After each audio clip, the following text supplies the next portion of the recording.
Excellent. Thank you, Carl. Well done. Secretary of State Pompeo, thank you. You go to European countries and they're keenly aware of the need to protect the private information of their citizens, their healthcare records, all of the things that none of us want out in the public space, and yet they're prepared to allow that information to transit across Chinese infrastructure. And I remind them, and this is an imperfect analogy, and I'm deeply aware of that, but none of us would have installed Soviet technology. Right? We would have never allowed our private citizens to work across that. This is technology that the Chinese Communist Party will have access to this information. How they'll get it, when they'll get it, how much of it they'll decide to have access to, we can all debate. But make no mistake about it, they'll have the capacity to get at this deeply personal information. It makes it harder. As someone who ran the Central Intelligence Agency for 18 months, if it's not done properly, the close information sharing relationships we have with these countries are potentially at risk. Let's talk about cyber.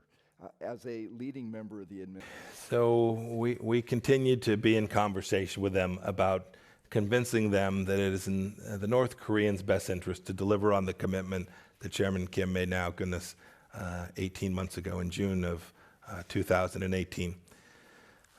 It's been slow. It's been 2 steps forward and a step or 2 back. I still remain hopeful that North Korea will make the right decision. Not certainly the right decision for the world, but the right decision for the North Korean people as well. The weapon systems that they have do pose a real risk. America doesn't pose a security risk to the North Koreans. We want a brighter future for them.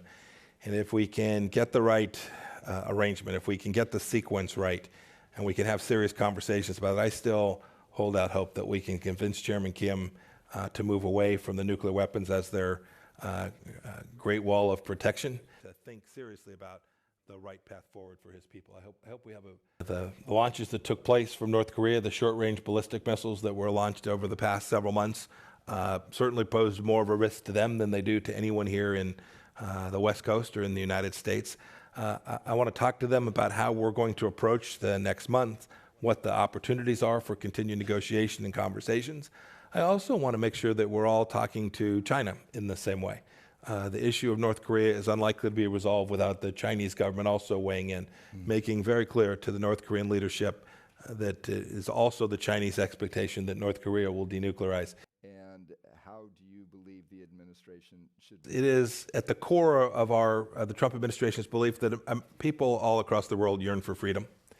And so when you see people marching at Qasem Soleimani's funeral, it is unlikely to be the case that a gentleman who had killed so many of their brothers and sisters would be someone that they would admire and love.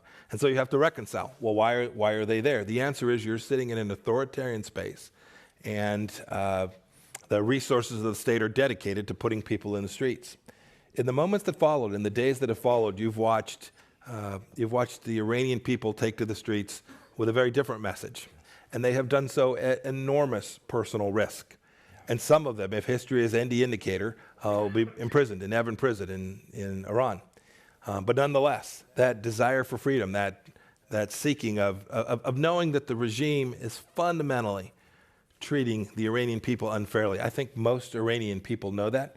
They have misunderstood people all across the world, whether they are Iraqi or Iranian. There's been an awful lot of focus on Russian interference in our election.